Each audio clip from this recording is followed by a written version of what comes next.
Hello, boys and girls. Welcome to another read aloud.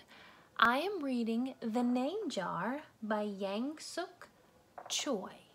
This book is about being different and how that's okay and actually pretty awesome. Through the school bus window, Unhei looked out at the strange buildings and houses on the way to her new school. It was her first day, and she was both nervous and excited. She fingered the little block of wood in her pocket and remembered leaving her grandmother at the airport in Korea. Her grandmother had wiped away Unhei's tears and handed her an ink pad and a small red satin pouch. "Your name is inside," she had said. "My name?" Unhei had wondered. Again, she took out the red pouch to look at the wooden block with her name carved in it. As she ran her fingers along the grooves and ridges of the Korean characters, she pictured her grandmother's smile. "Is that for show and tell?" a boy asked Unhei, surprising her. Unhei looked up as more kids leaned over. "No, it's mine," Unhei answered, quickly putting the pouch back in her pocket. "Are you new here? What's your name?" a girl asked. "Unhei," said Unhei. "Uni?" the girl asked, scrunching up her face. Uni," some kids chanted. No, Unhei corrected. It's spelled U-N-H-E-I. It's pronounced Yoon-hai. "Oh, it's Unhei," the boy said, "like Unhei. What about hey you?" Just then the bus pulled up to the school and the doors opened. Unhei hurried to get off. "Unhei, bye-bye," the kids yelled as she left. Unhei felt herself blush.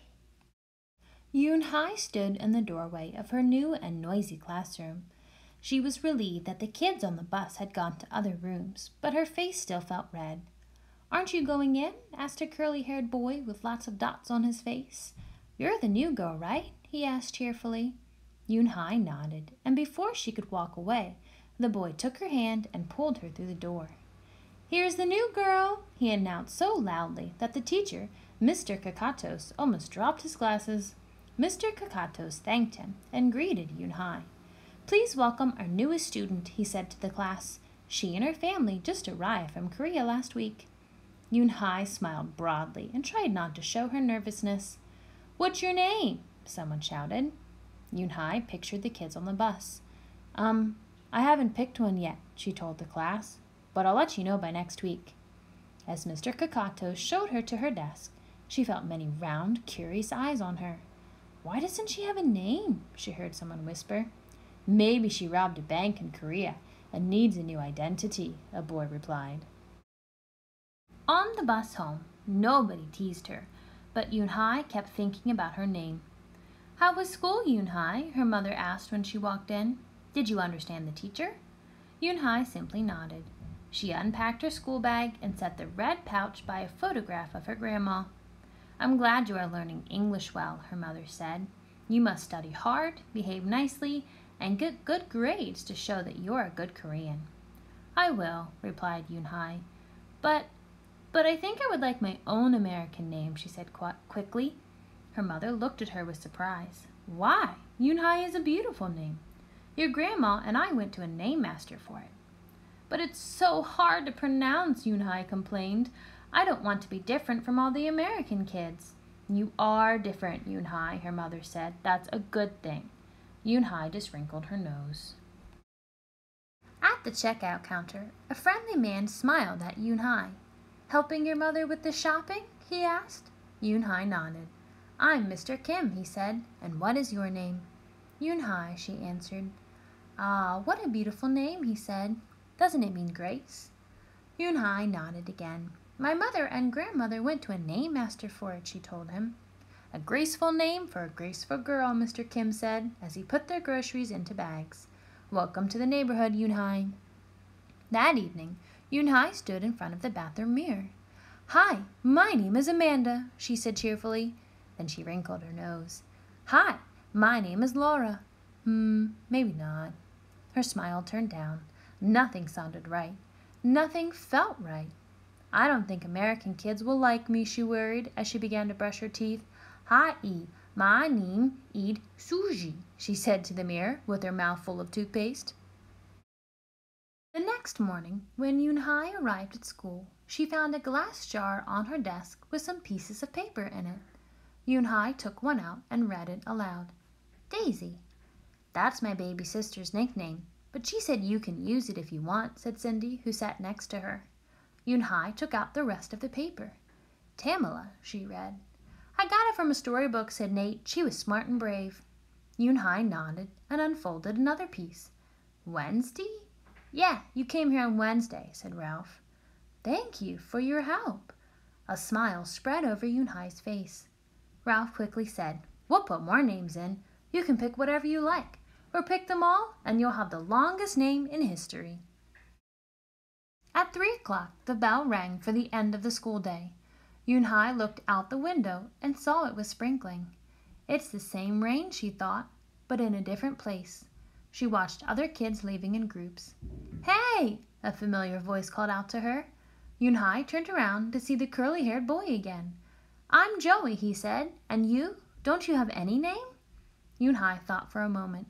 Well, I can show you, she said, and took out the small red pouch. She pressed the wooden block on the ink pad and then stamped it on a piece of paper. This is my name stamp, she said. My grandma gave it to me. In Korea, I can use it as a signature when I open a bank account or write a letter. And whenever I miss my grandma, I use it to fill a piece of paper. Want to try it? She offered the stamp to Joey, and he carefully inked the stamp and pressed it hard on the paper. The red characters gleamed against the whiteness. Wow, that's beautiful, Joey said. Can I keep the paper? Sure, Unhei said. And then the two of them shared her umbrella as they walked to the school bus.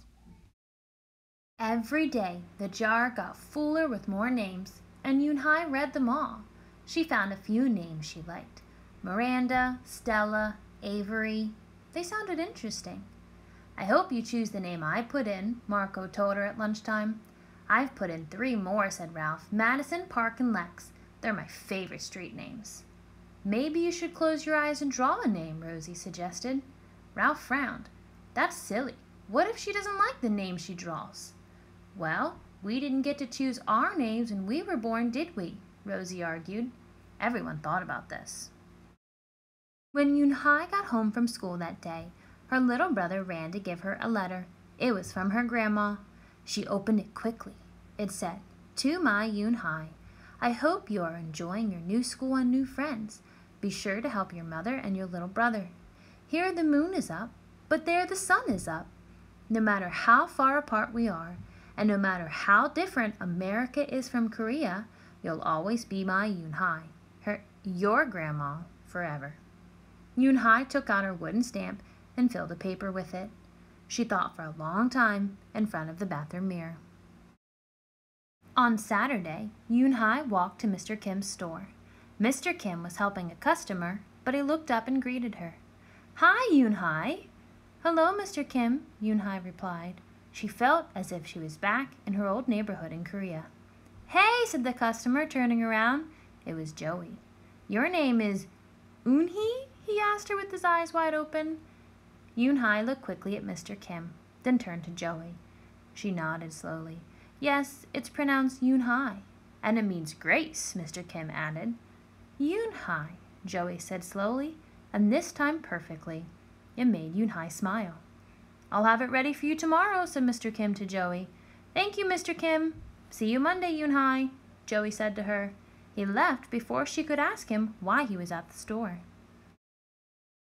On Monday, Unhei came to class early to look at the names one last time.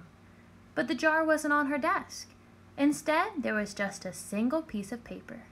Paper with the name on it. Unhei slipped it in her pocket. Where's your name jar? Ralph asked as soon as he saw it was gone. I don't know, Unhei said.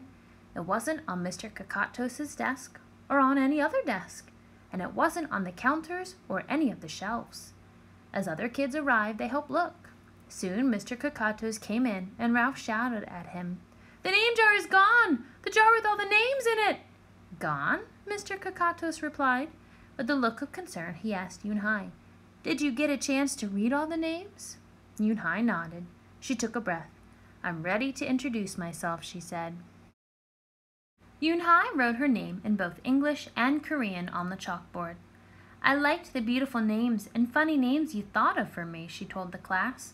But I realized that I like my name best, so I chose it again. Korean names mean something. Unhei means grace. Grace, Grace, Unhei, shouted Ralph. Everyone tried to say it. Unhei, Unhei. Unhei said her name again slowly and clearly. Soon the kids began to say it better. Even Mr. Kakatos. They applauded Unhei's choice. I was named after a flower, Rosie whispered to Unhei. Lots of American names have meanings too, Mr. Kakatos reminded everyone. When the class was dismissed, Unhei heard her new friend say goodbye. Bye, Unhei. See you tomorrow.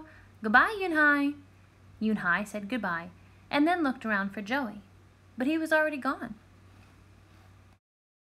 Unhei, Unhei, come downstairs, Mother called up to Unhei. Your friend is here. Unhei rushed down to see who she meant. There stood Joey, and in his arms was the name jar. Where did you find it? Asked Unhei breathlessly. Joey looked embarrassed. Well, I took it, but only because I wanted you to keep your own name, and you did. He reached in and pulled out the names. Do you want to keep them? He asked. Thank you. I'll keep them as a souvenir, Unhei said happily. Then she pulled out the piece of paper from her pocket. Do you want this back? Joey grinned. You can keep it. I'll return the name jar to the class. Maybe you could put some Korean nicknames in it for us. Names with good meanings. I could do that, agreed Unhei. I've already got a Korean nickname, Joey said. Mr. Kim helped me choose it. Carefully, he pulled a small silver felt pouch from his pocket. Then he took out a dark wooden stamp with beautiful Korean characters carved sharply into it. He pressed it on the ink pad and then on the piece of paper next to her name. Chinku, read Unhei. That means friend. And Chinku smiled back. So the next time you're afraid to show who you really are, don't be. The world would be pretty boring if we were all exactly the same. So be who you are.